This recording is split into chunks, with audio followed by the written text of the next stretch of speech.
Welcome, everybody, to Help the Helpers.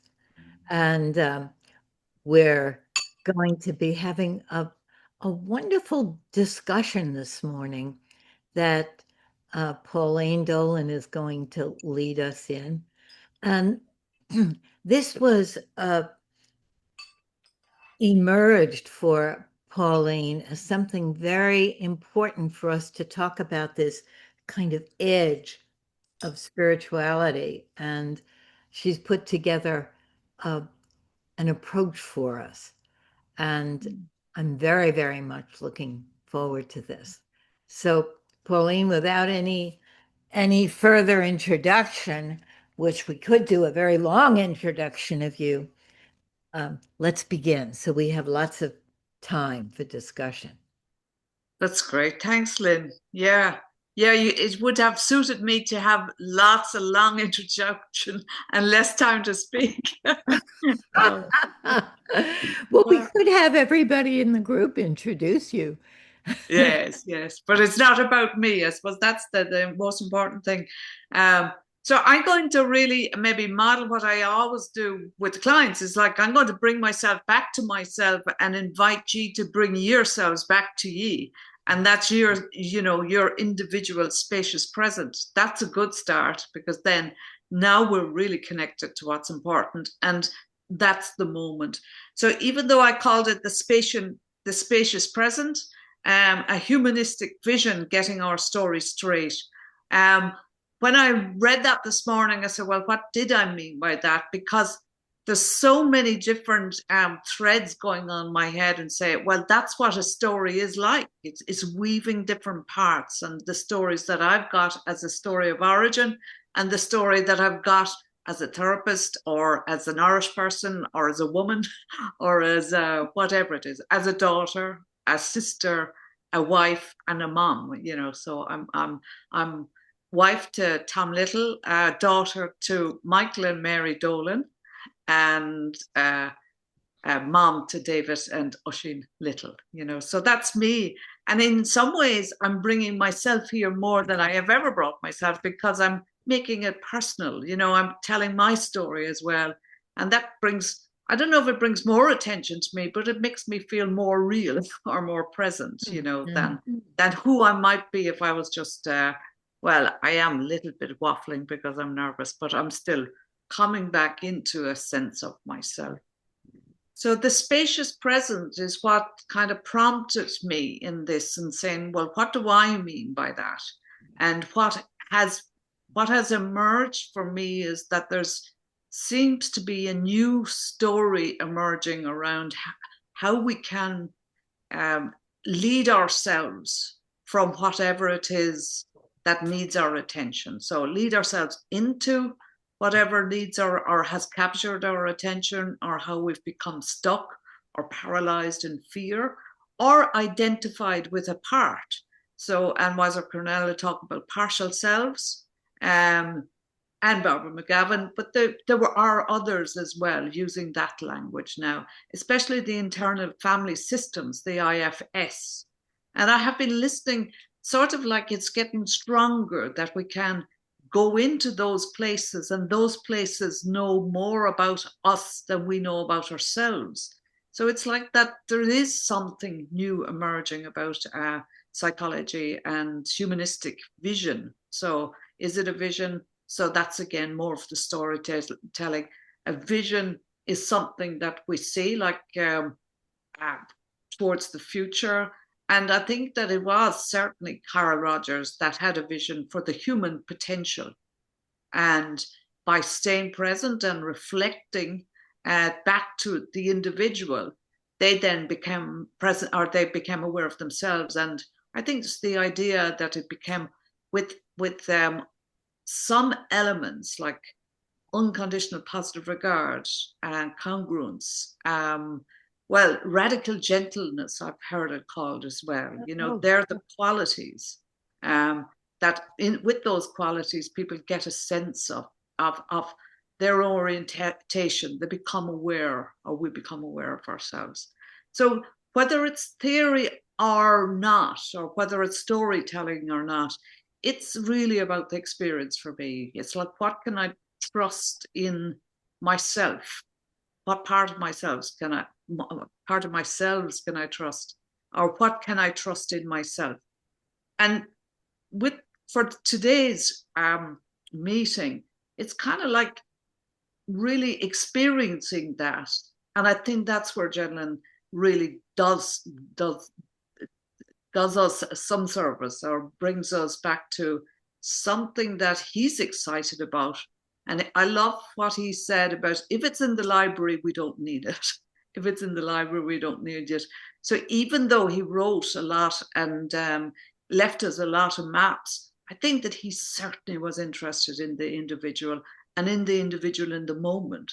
And I think more than that, that wonderful hello, um, that he certainly was grounded in something, and from that launched into something else. So when I say launched into something else, he's tracking of the process with someone. His ability to almost be there before they could get there. He picked up the nuances of what was alive in the moment.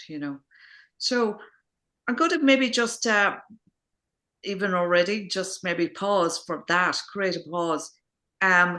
But that's almost like just coming back. There's no hurry. There's nothing urgent going to happen here. I don't need to be worried. I'm with a group of people that I know most of at this stage, after being a helper. So it's kind of like taking a breath is one way of saying it, but it's more coming back to what's alive in me. And the settling back to what's alive in me. And I certainly invite you to do this, ye. And there's not a collective ye. There's you and you and you. It's just like to just be easy with your what's alive, the breathing, your doesn't matter about the words. It's more about the experience, what you're experiencing in this moment. And hopefully it's something that you're familiar with. Well, it doesn't matter whether it's hopefully or not. It's having the experience now of what's alive. That's just, again, me resting in that, resting in what's real, resting what's real. So maybe now, Jim, would be a good time to play that clip if it's not ready yet, sorry. okay. No bother. Yeah. I just want to say, Pauline, that what you said already has given me such a lot to sort of feel into. Great. Great. I never thought about human potential as just sort of a name of something, but to really think about the potential of being human. Yes. And to really feel, I think you're inviting us to really look at how we're oriented. We are oriented, and how are we oriented? What really matters to us?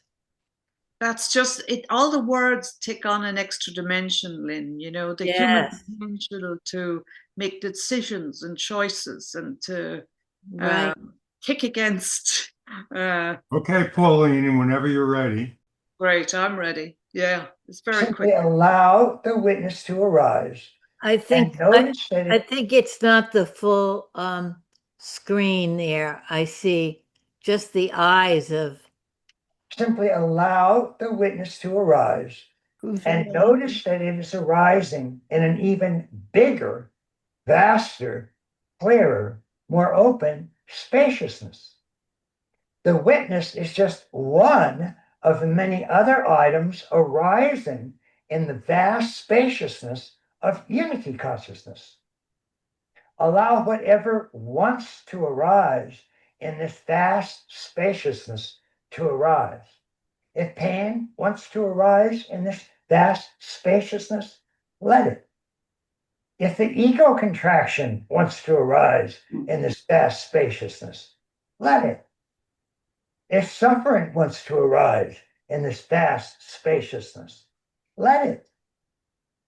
If joy wants to arise in this vast spaciousness, let it. If the witness wants to arise in this vast spaciousness, let it. In short, simply, easily, effortlessly, spontaneously, rest in this ever-present vast spaciousness in which the entire universe is arising moment to moment, and allow each and everything that wants to arise to do so. There is no effort here. There is simply the entire universe arising from timeless now to timeless now to timeless now. And all you have to do is take up the stance of speak, I'm listening, and allow it to move and behave exactly as it wants. In other words, there is no way to do this wrong, since everything that is happening is already right. Just rest with that rightness, that okayness, that yesness, or no-ness, whatever arises. That's great. Thanks, Jim. Mhm. Yeah. Yes. Oh God, isn't it? I just love that he's saying it like that, and I'm just so struck by how close it is to Rumi's instruction to say, just treat everything as a guest that comes, whatever comes, So the more that I kind of use words, the more I'll be waffling, It's more to come back into the present and come back into the present that we have now with each other, And if I never said anything else for the rest of the meeting, that'll be fine, because now it would be like, let's see how common is this. And I'm not selling anything. I'm just kind of reminding myself that there is no effort, that it's eternal, and that there's not to be worried, So anyway, maybe for now, it's just maybe hearing from others and seeing, but with the gentleness of really attending to yourself first. Don't let go of yourself. And I think that self is so mysterious now in the new storytelling. So when I say new, it's a big S, that Dick Schwartz talks about, with the different qualities like compassion and, well, compassion, creativity, connectiveness, curiosity. Well, he can't even remember them at times when he's given them out, so I don't feel so bad that I don't know. Just be patient with now and whatever's alive in you and whatever you want to share today, now, of yourselves.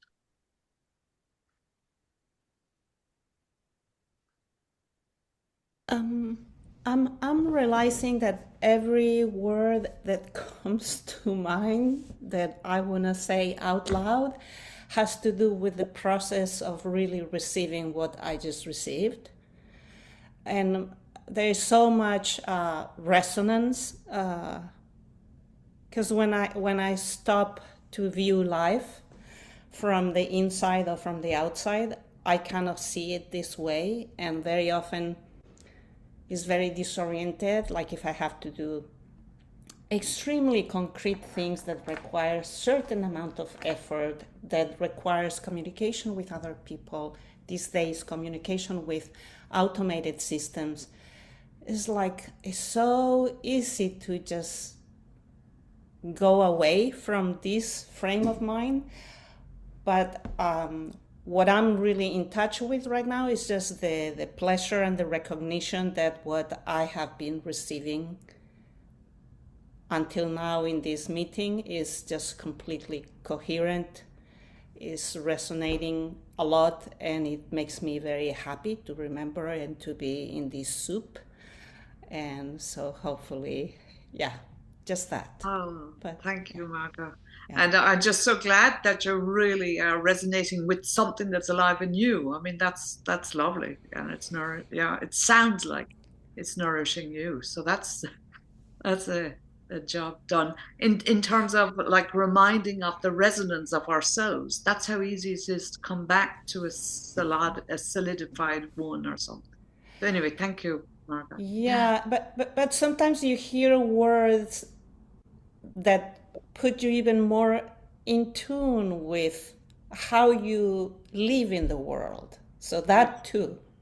So yes, I'm resonating with the process of listening to the words, but I am also just really recognizing that the words hold a lot of truth for me, because that's how I view myself in a way. Yes. So Yes, oh, good. That is how you identify. it's a big picture. It's a very big picture. Yes. Yeah. Yeah. Thank you. Thank you. Yes. Yeah. Lovely. Mm. Yeah. And hopefully, like maybe if it comes up, if it emerges, but I certainly resonance is what I want to talk about as kind of the new vision. You know, it's like it's not old or new, but it's like the fields, you know. So yeah, resonance. The words "a new story" really struck me, like a bigger story. Could you say a little bit more about that, Pauline? What it was like, something woke up in me. What is this Sure. new story?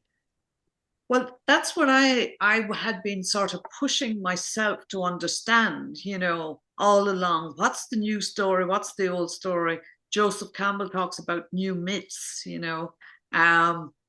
So and after pushing and pushing, I discovered actually it's not old or new. Its resonance isn't new, but it's a new way of accessing ourselves, you know. So the old myths might be, let me see, I wrote it down this morning. It was Jung that said, if we believe in redemption, then our main focus is fear. But if we believe in love, then we our gratitude is what we find. What will I say? It's okay. I mean, I really am trying to support myself in here, not to be worried too much. You know, it's not a recording like in the studio. I do often radio work, and that's like, yeah, it matters then, but it can be edited. If our religion is based on salvation, our chief emotions will be fear and trembling. If our religion is based on wonder, our chief emotions will be gratitude. So a lot of the story of origins that I got were around of a god of, he wasn't really a god of punishment. We went beyond the Old Testament, but my mother was a young woman, Irish woman, and she believed in a god that she had to obey. So she had 8 children. She had 8 children and didn't think that she had any choice. And that's it. Well, is that in my lifetime? That's so recent. But that wasn't a God of salvation. It was just the story of origin that she got, you know? So that's where a new story. She died at age 47, leaving 8 children. Yeah, so it's not you or old, you know, it's probably then what's my version of God, you know, what's my version of God? Of course, I was told about a God of love, but still I wanted to please him, and it was a him, you know. Now there's a new possibility or a potential, and I think it's a spiritual potential. You know, we had human potentials, now we have spiritual potentials, and I say, okay, what would be like if we harnessed that, you know, if we really, let me do it. It doesn't have to be a collective. There's just you and you and you. If we believe in love, and that underneath all of this fear is love trying to emerge, you know, but that's the potential for healing. But maybe there doesn't need to be any healing, like Ken Wilber says, or Rumi says, beyond that field, beyond right and wrong. Maybe, you know, maybe it's actually, we are love. Maybe we are held in the field of love. And once we start trusting ourselves, that it's easier. It gets exciting, like Margaret said. Now, I'm not putting words in your mouth, Margaret, but it's like that. Well, we can start to hope that we're all right. You know, it's going to get better. We can heal. And so, Lynn, that's long-winded, but thanks for the question. I don't know if it answers it, does it? No, yes, it's going beyond what we were born into, and imagining the potential, imagining the Yes. forward movement is the new story, from what you're Yes. saying. Yes, and I think that Jenlyn kind of told us that there was a third way, and that was relating. You know, it wasn't fitting in, pouring out. It was relating, and I think, well, that we can all interpret it in our own way, and that's really nice. That it is individual. People make their own stories from what they've got. You know, already that we do that anyway. Yeah.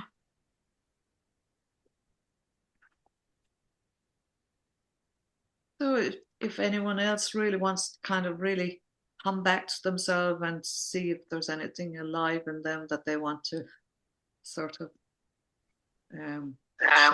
share.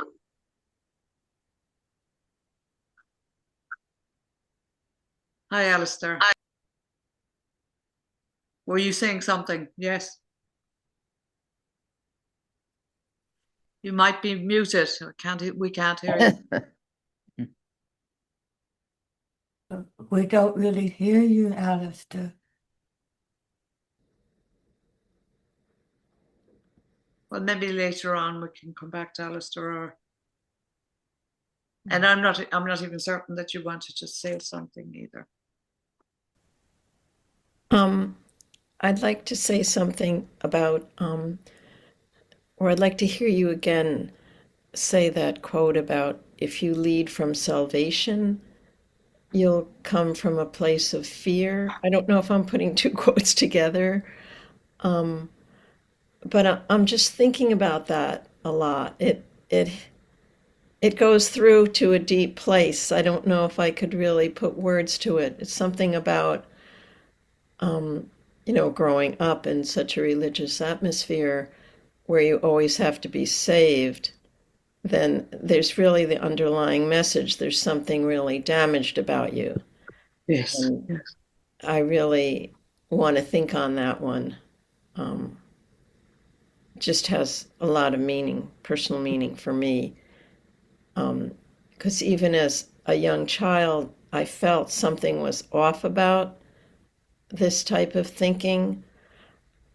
When you're surrounded by it every day, it's somewhat imprisoning to the mind and the soul, and it's quite a journey to formulate a different language for oneself and for one's soul. It's a lot of work. Yes, yeah, and I certainly resonate with that, Dorothy. You know, it's like the sinful self. I see just on the chat the original sin. You know, the original sin that's the story I got as well about a sinful self. You know, so the quote that you asked for, Dorothy, was a Carl Jung, and it was from his letters. If our religion is based on salvation, and that already, like, let's talk about that, you know, the salvation for what? Saving our souls, you know. If our religion is based on salvation, our chief emotion will be fear and trembling. If our religion is based on wonder, our chief emotion will be gratitude. Now, I think the practices are going even beyond that. You know, it's that something in me feels shaky, something in me feels trembly, something in me feels angry or raging. But now there's the invitation to stay with it, turn towards it, really turn towards it. But what in us is turned towards us, turning towards it. That seems like the big leap. It's that now can hold all of us. So again, with the internal family systems, and that's I know that we do it in focusing.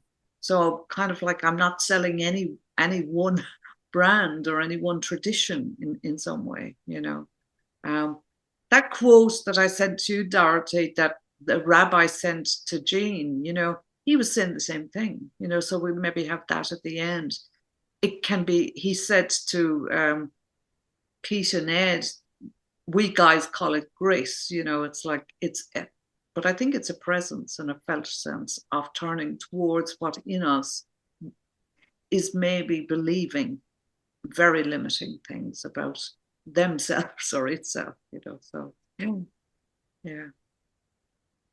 Anyway, just yes, I really know those stories.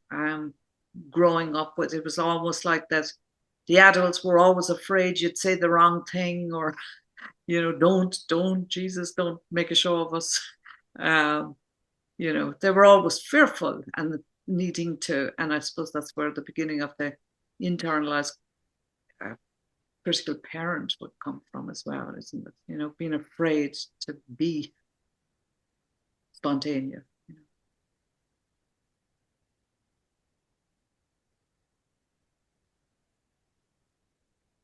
And there's another quote from Rumi: your task is not to seek for love, but merely to seek and find all the barriers within you that you have built against it. Imagine holding out love, Yeah. Mm-hmm. Oh, yes.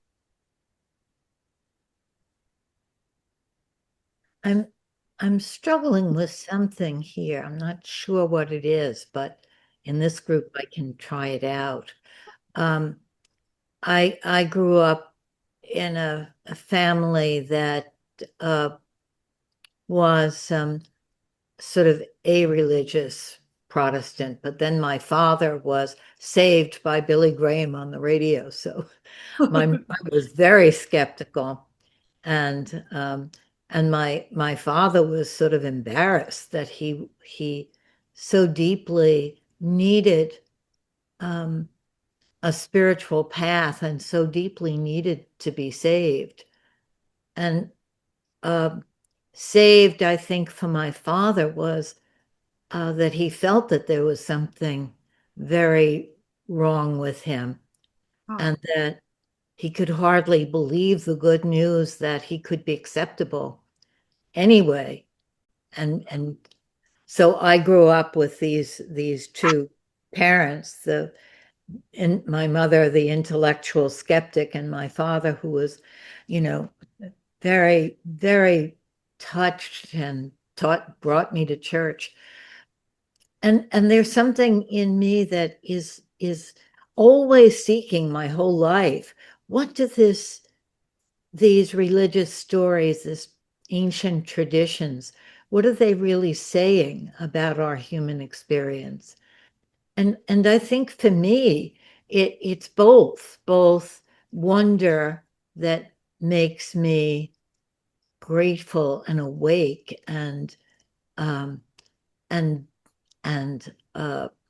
anticipating life and feeling embraced by life. But then there's also the place that feels that that our species needs to be saved, that there's something in our species and in me, of course, as an individual, that that can be destructive to the planet, to each other, to everything, and not out of nastiness, but like out of our not fully being into our humanness yet, and the idea that we need to be saved as a species, and that we can be saved, and that we look for saving is in the moments when I feel very afraid of, like, oh my God, what's happening to this world? And is this planet going to make it? Then that story of being saved, that there is salvation in the universe, in our being, in the way it is very comforting to me. So I don't know if that makes any sense to people, but it's something certainly that I have struggled with my whole life and still am deeply thinking about. Well, I'm receiving it in, Lynn, and really lovely hearing about your parents and the difference. You know, Billy Graham, I'm Irish, you know, but I have an idea that he was kind of like fire and brimstone. Maybe he was really uplifting. And if that then was an embarrassment to your mother, I think William James was the same, that he went out on a limb to experiment with whatever direct experience. So, but the idea of salvation, what do we need to be, because it's completely in contrast to Ken Wilber and Rumi and love, you know. Well, do we need to be saved from love, or can we rest in it and know? So I don't want to, I'd certainly love us more, all of us, to kind of, it's our own story of origin now, and saying, well, kind of like, maybe there's something that I can really, from today on, just trust love. That's my beginning of the new, whatever. It doesn't matter. I'm waffling. It doesn't matter either. Yeah. So, thank you, Lynn. Yes. I see Susan's hand up. Yeah. It brought up a lot in me, Pauline. Thank you, because I resonate with this, and certainly most of my healing has been from love, and so it's super powerful. And now maybe this will sort of resonate with Lynn. I'm at the place also where I'm like, okay, so how can I be in relationship with people who are coming from fear or yira? Somehow the Hebrew word is coming to me because, you know, change from fear or change from love. That's a big discussion in Jewish religion. And I think you're spot on with it. And so if there's a narrowness, right? So how can I be with them from love and understand that the narrowness is imbalanced? So to be careful about what I say, not because I'm afraid, but in a way because I want to care for their system. So if their system's going to say there's something wrong with themselves or there's something wrong with the outside world, that I want to, you know, try not to trigger them in a way. I guess that's one thought that I had. And the whole other thought that I had also, just to stick up for this other side, is, well, we're in a country right now where people are breaking these laws right and left, and it's kind of crazy, and it's not giving us safety. And there's something about, no, you can't do this. That contract of, no, you can't do this, because this isn't a way that kind of energy is also useful, whether it comes from love or not. And so I'm kind of wrestling with that as well. And you know, in kind of a more embodied place, Susan, I would really take what you're saying and really reflect it back, you know, and that already seems like part of our tradition, in just like resonating what you're feeling, not trying to take it in, make it better, do anything, only like reflect it back to you and saying, I'm hearing you say that something about fear, and you were afraid of triggering others, and in your country, and I suppose, yeah, in your country, which is an identity that reflects on all of us, impacts on all of us, you know. So that's your story, and then it's coming back, and there was a question in there. How do you reconcile the two? And I'm not sure if I've heard you right, Susan, but that was some of it. That was the flavor. That's okay to say it like that. Okay. Yes. Yes. Yeah. It just for this it'd be good enough. But if I was a focusing partner, I'd prefer to be, more. And that's our tradition now. We have skills, Yeah.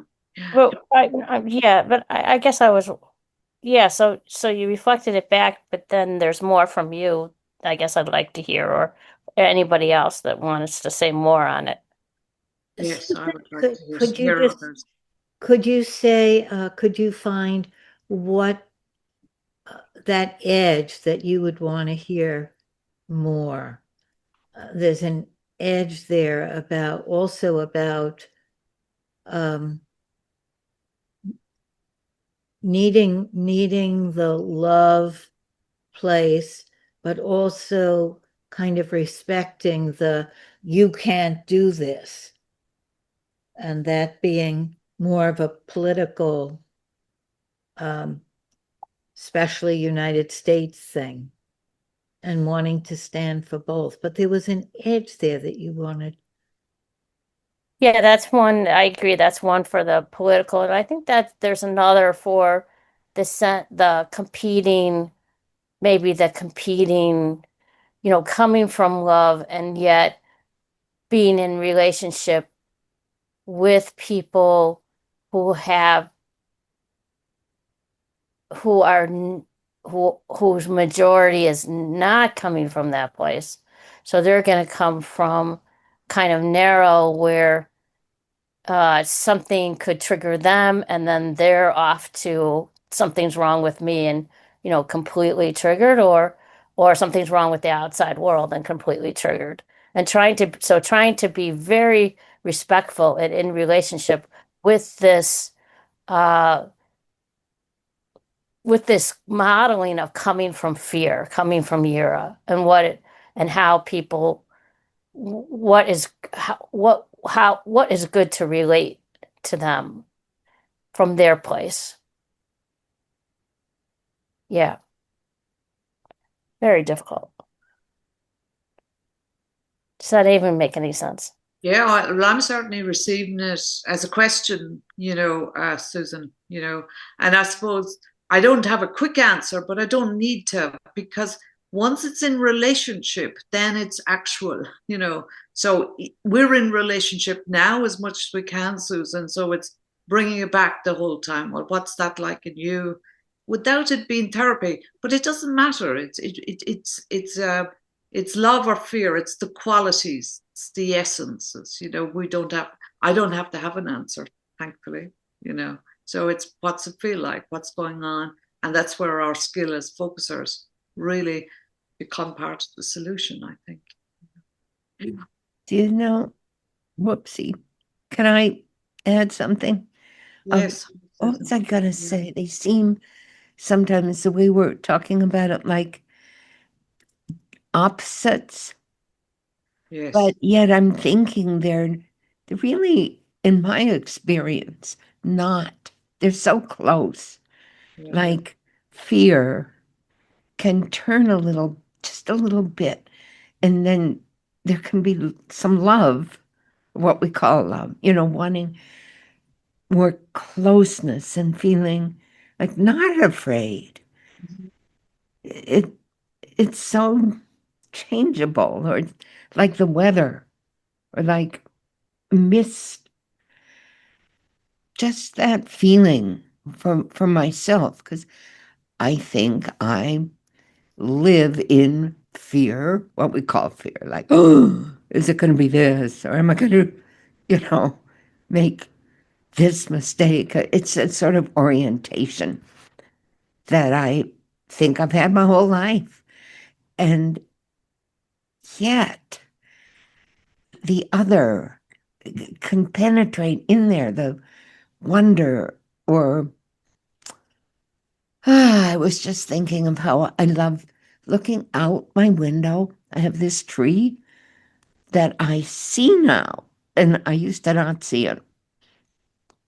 I'd be like unable to see properly because I'd be afraid, maybe, or planning, or in my head.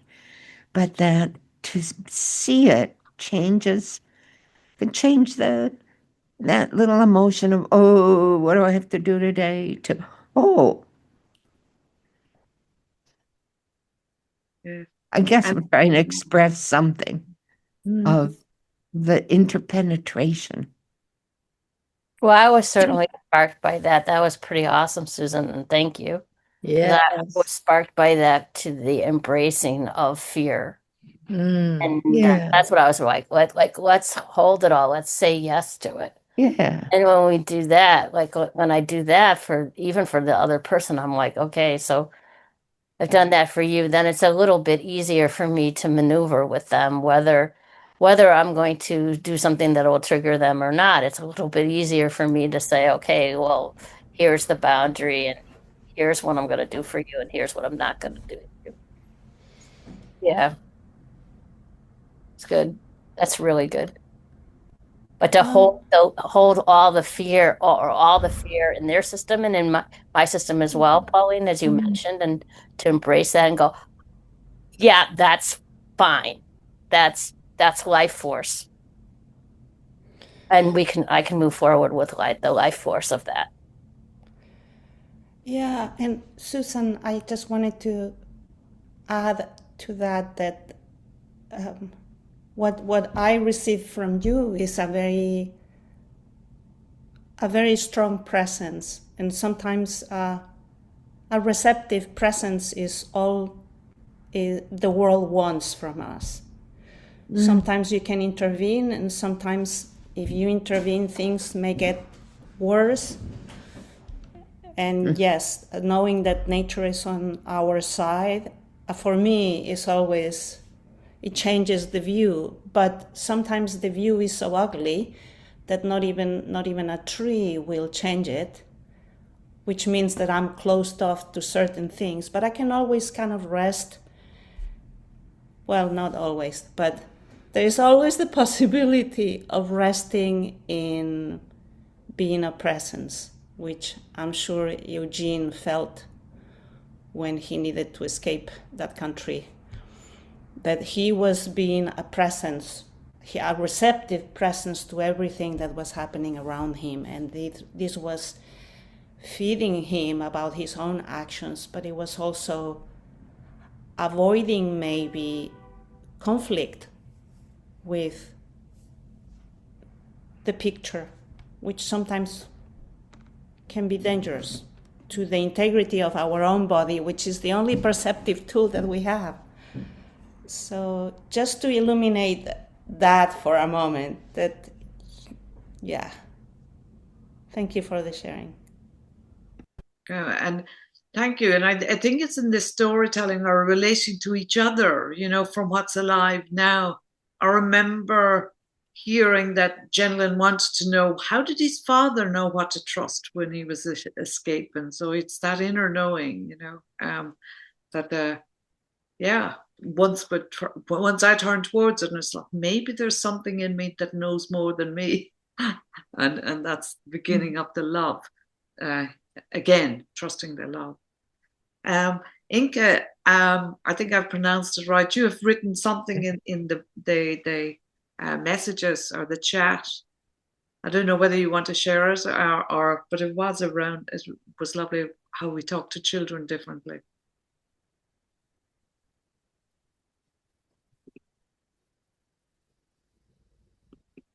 And I see Marvin with your hand as well. Marvin, do you want to come in there? Thank you. Thank you very much, Pauline.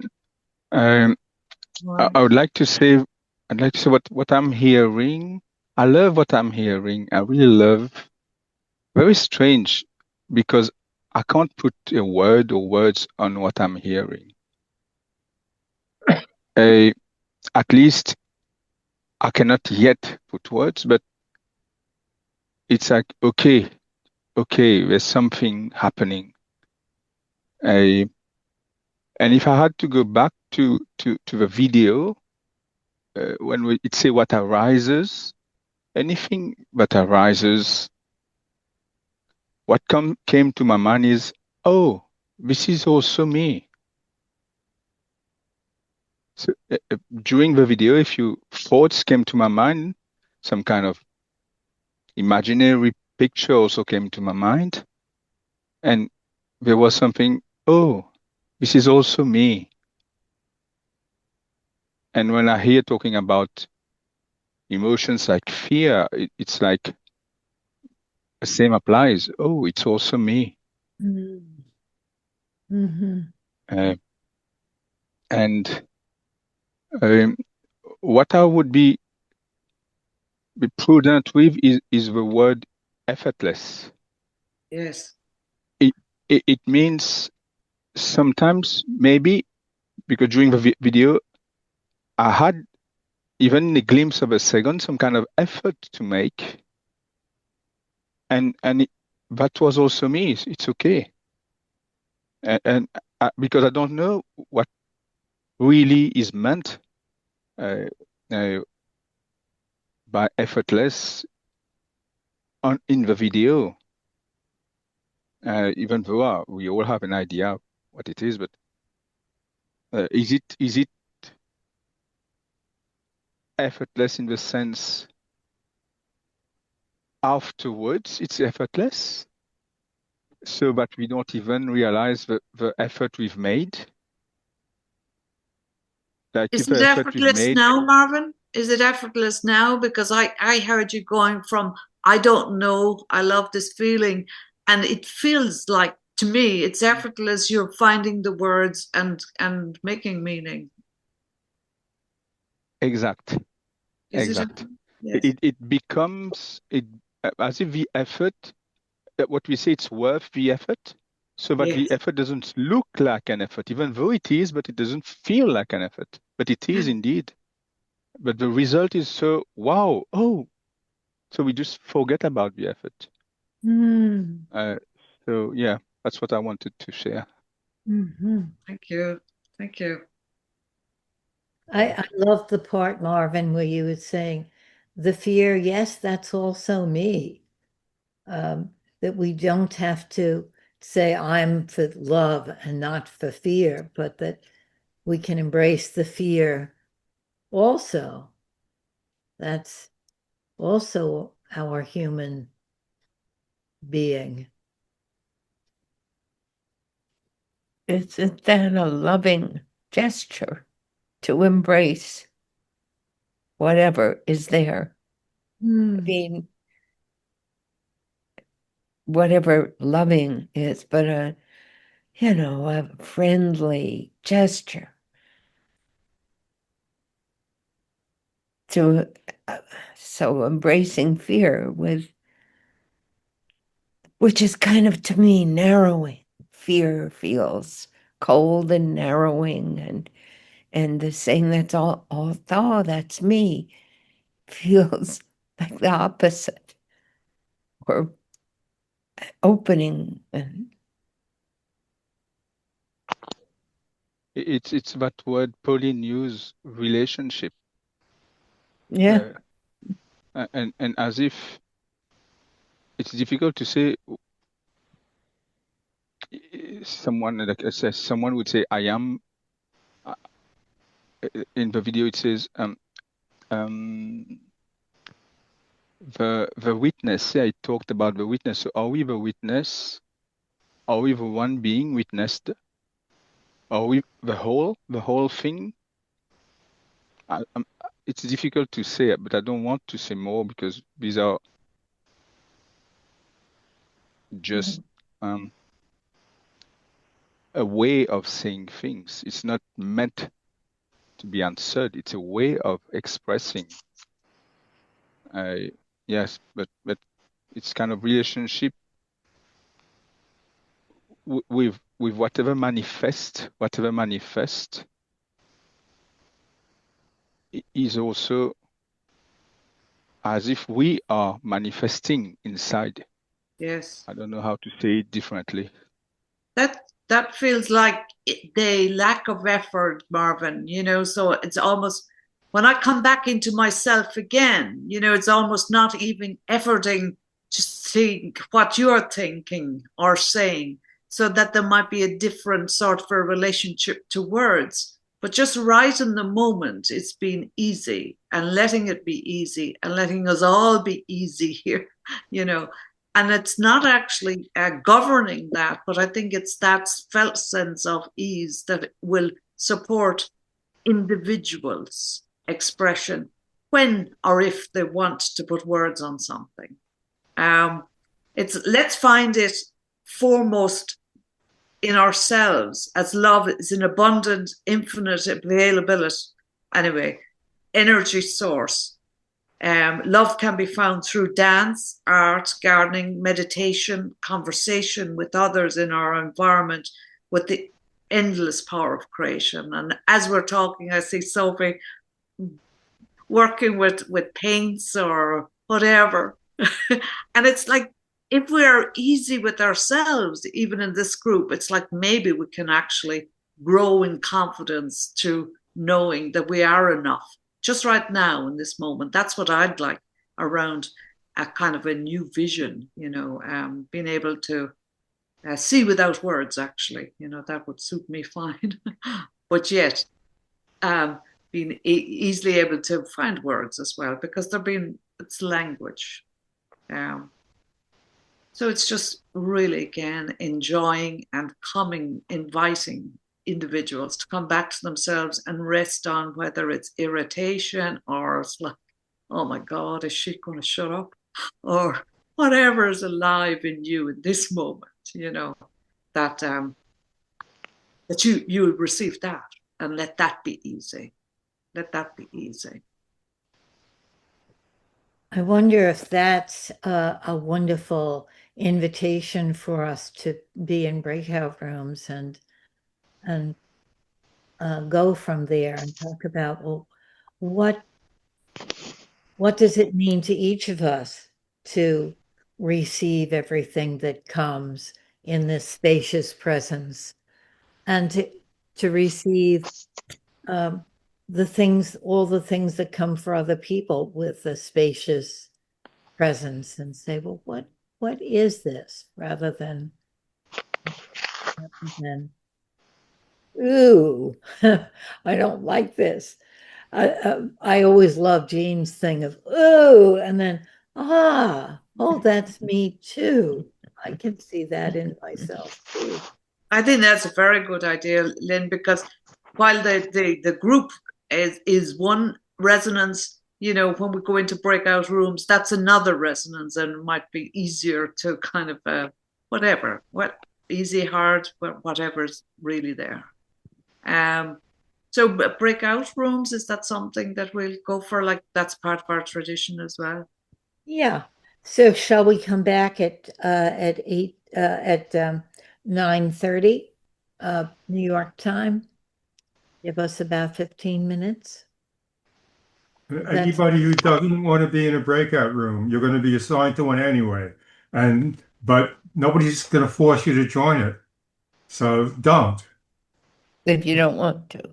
If you don't want to. If you do want to, well, you can fret over it, or you can just click join.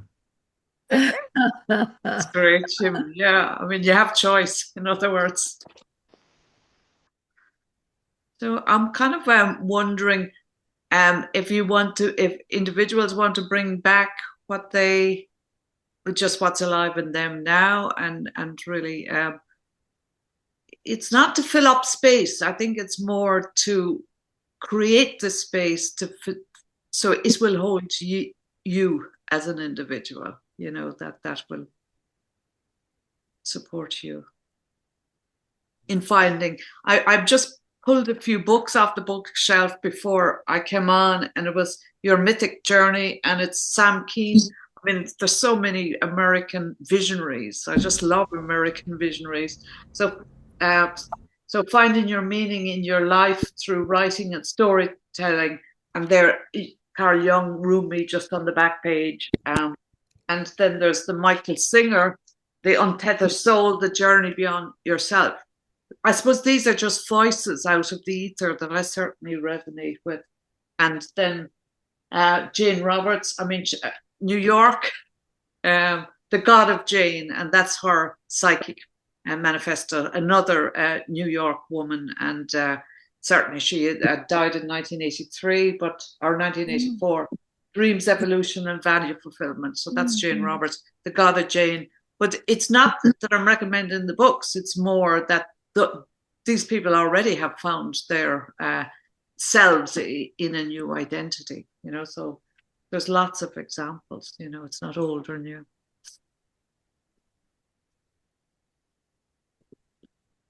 Pauline, the first book you mentioned, what was the name of it? Finding. Sam Keen. I was sorry to hear that he died in and certainly for men, Far in the Belly. I can't, can you tell me the name of it again? Yeah, Your Mythic Journey, Okay. finding meaning in your life through writing and storytelling. And there's lots of. Thank you.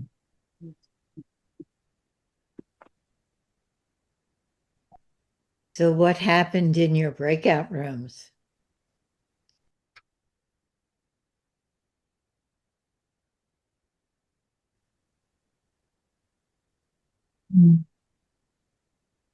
Or anything else that you want to say? In the group I was with, Bob and Susan, we took on seriously your proposal, Lynn, to go with Jean's oh wow, like what is it to receive everything that comes to us? Very, very beautiful question.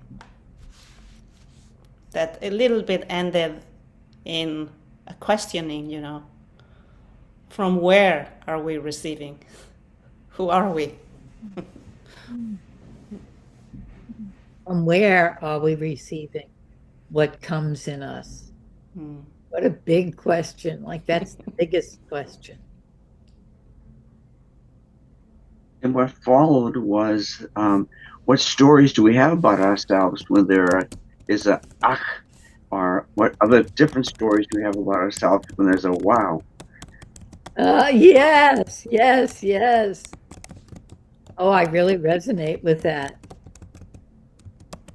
Stories about ourselves that are, ugh, and then the stories of, wow. Very different stories. Yes, everything. Yeah. And Byron Katie says, when we believe our stories, especially the limiting ones, we suffer. Yes. Everything is suffer. Yes. Yes. Yes. Yes. Pauline, can I ask a question? Or it's a silly question. I don't even know if it's a question. I just want to know, what does that mean that Moses parted the sea? What does that mean?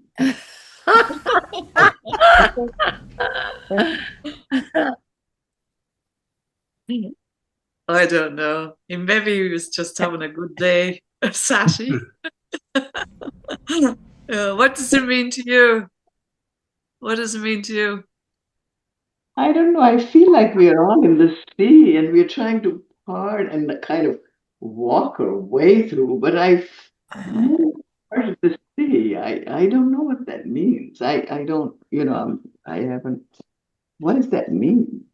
Is it, do you feel, Sashi, like we're doing that we're parting the sea, we're trying to walk through the sea to liberation and that? I think we're doing that every day. Nobody's doing it for us, and we have to do it for ourselves. And I don't know. That just image came to me, and I feel like that. Well, you know what it means more deeply, because I never thought about it. But when you said that, it does feel like we're trying to part the sea and walk through it to and I don't know how to swim. I don't know how. I have an interpretation, which is, water. It's like also Jesus was walking on water. We are made of 80% of water. So parting the sea is parting the idea of the world and others, and we find our own path. That's an interpretation of it. But the water's there. It's not gone. the people are there. But my life has my path, and everybody else has their own path, which is okay. So problem starts when my path, I want others to take the same path. Yes. To convert people to my path, because my path is good. So if everybody's doing that, pulling the blanket towards themselves, then everybody's just ripping the fibers of reality. They're not accessing anything. So, but it's an interpretation. We can do what we want with that. When he parts the sea, like I seen the pictures, I've seen the movies, like Moses parting the sea. Absolutely. When he parts the sea, behind him, the sea gets together again. He just goes, The sea doesn't stay parted all the time. The sea, we get all tangled up again in the sea. I mean, everybody just have to kind of part the sea. I love Maybe Ruth that. will tell us what it means because she raised her hand. Who does? Ruth. Yeah, from the center of the universe.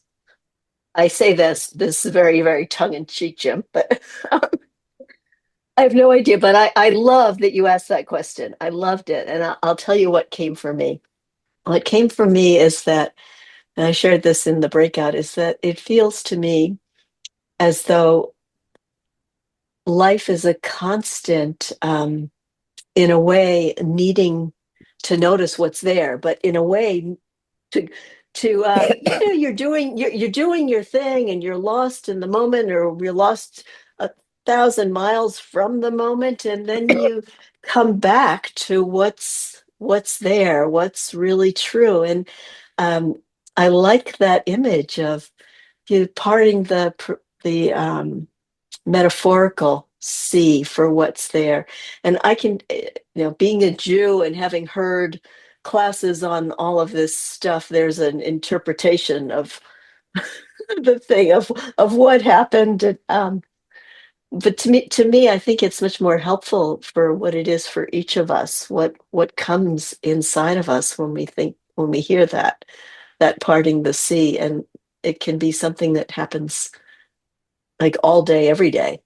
Like, how often do I get lost? And how often do I feel that there's some grace that I have the thought of, oh yeah, I can come back. I can come back. So thank you for the question.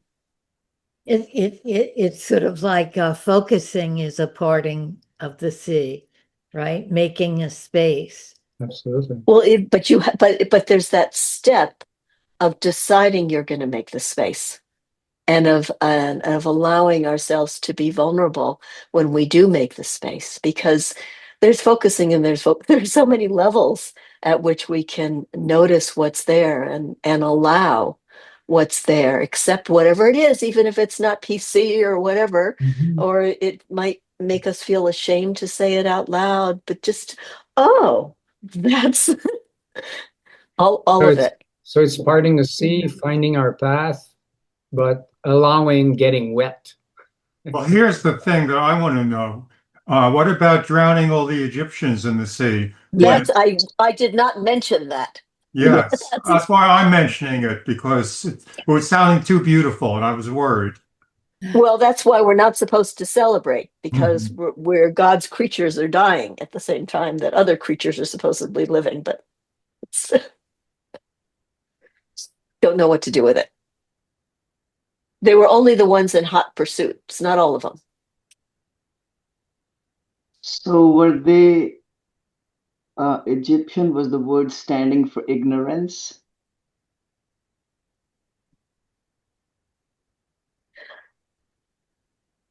I don't even like to go that far, because then you're making a value judgment. That's where I am. I don't know what Jim would have to say with that. I'm not using the word for words. I'm just using words as metaphors that Yeah. we all have. There are some things have to. There are crocodile. Or there's like sharks in the water. Crocodiles. not crocodiles in the water. Like, I don't know how to swim. Oh, there are all kinds of things in the water. And my skill level of swimming. But you don't have to swim to cross the sea because it's supposedly the walls of the sea opened up. And if I don't go forward, then I die. I drown. If I don't go forward, I drown then, right? And I think that's where the storytelling really becomes really just internalize it, you know. There's a competition here walking on water, but it's a surfing competition, you know. So, I mean, there's always just new interpretations of old stories and myths, you know. So, yeah. And I suppose the idea that Jesus did have to walk on water, he had to have faith. And that didn't end well for him, did it? You know, for a That's while. a different story, though. Just to be clear, that's a whole different story. I know. And Here's a third story. Read the first chapter of Moby Dick, because it's all about water. I think what we're doing is such a beautiful thing of taking the old stories that people took very concretely. Yes, At one absolutely. time, and some people still take them concretely, and then finding the richness of the metaphor in these images that are so evocative, and then they'll mean different things to different ones of us. And as we share what those evocative images mean for us, it sort of enriches this, you know, this field of now we have the water and walking on water and the parting the sea, and these traditions are with us, sort of thickening the intersubjective field. We're trying to the subject that you brought to us today, Pauline, is such a fundamental, deeply intimate, basic human subject that all of us are consciously or unconsciously, perhaps, and maybe not, struggling with, and that we're trying to bring that to each other and make our implicit struggles with the existential realities more explicit. It's beautiful to end with the image of parting the sea. Yes. And Dorothy, you have something, and it was a letter. I don't know whether you got the context of it. It was a letter from, I mean, I wouldn't at this stage identify with any religious organization, but it seems special that a rabbi sent it to Jean. So just because I'm in the tradition of that, in that tradition, wanted to respect that, you know. So to just if you finish off with that. With those words. Thank you. It's from Rabbi Zalman Schachter Shalomi, who's been in Boulder, Colorado. Dorothy, could you speak up, please? Oh, sure. Thank you. My dear friend and colleague, I share this with you and would hope that you would share this with others who are wondering about the relationship between focusing and the inner life. Hunger, fatigue, sexual arousal, and boredom are more easily identified. The subtler proprioceptive signals from the body are nevertheless exerting their influence on the entire consciousness matrix of a person. The more sophisticated we become in paying attention to the signals of the body that the body sends us, the better are we able to make the right decisions and to respond in a wise way to what we are facing. Fortunately, we can learn how to pay attention to the subtle signals that determine so much of how we are and what we do. It was this ability, which is not something that is given from birth on, that focusing can be learned. In the parlance of Yiddish, when we want to speak of whatever is roiling in the deeper levels of our being, we speak of the kishkas. Did I get that right? The Yes. Ishkis. kishkis. It is so when you ask someone, how are you? How are you feeling? We are not so much interested in what's going on in their head or the immediately accessible feelings, but what is happening on the deep, subtle level for which, alas, we have very little vocabulary. I think that says it all. That's lovely. Thank you, Dorothy. Thank you. Yeah. Yes. Thank you all very much, and I'll see you next week. Okay. Lots of love. And Thank you. thank you, Jim, for being our tech person today and next week. And the week after that. Great. Take care, everybody. Bye. Bye-bye. Bye-bye. Thank you. Thank you.